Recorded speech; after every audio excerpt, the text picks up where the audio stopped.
तर मित्रांनो, तुम्हाला मी एक नदीच्या काठाला राहायचा फायदा सांगायचा तुम्हाला. मी आता एवढं उन्हात आहे, पण तुम्ही बघू शकता ना माझ्या मागं की किती हिरवगार पाल आणि हिरवगार झाडं झुडपं दिसत आहे. हे बघा पूर्ण हिरवगार आहे नदीच्या काठाला. मी असंच नदीच्या काठाला फिरायला आलो होतो, मला करमत नव्हतो रूमवर.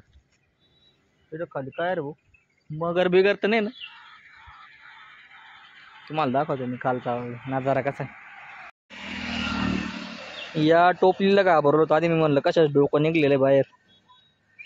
किती मस्त खतरनाक दिसतंय भारी.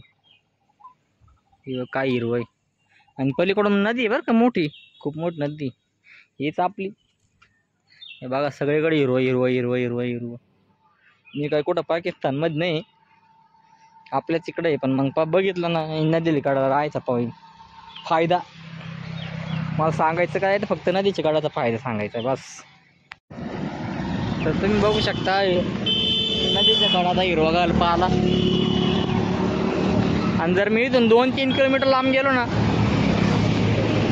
2-3 जास्त नाही, 2 ते 3 किलोमीटर, तरी लगेच असा उन्हाळा दिसेल ना मला, माझं मन सुद्धा रामणार नाही. मी इथं सावलीत थांबलेलो एकदम भारी. या झाडाची सावली, या इकडच्या झाडांची सावली मस्त.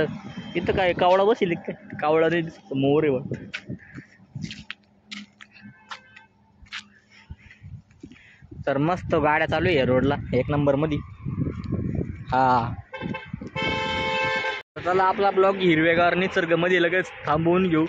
जर तुम्ही म्हणशान येऊ का काय तिकडे हिरवेगार निसर्गामध्ये, तुम्ही यायच्या आधी मी लगेच बंद करून टाकतो.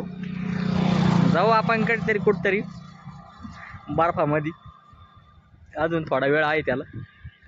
पण सध्या मी ब्लॉग संपवतो माझा, कारण मला लागलेली झोप. तर बाय, भेटू आपण आपल्या नवीन ब्लॉगमध्ये.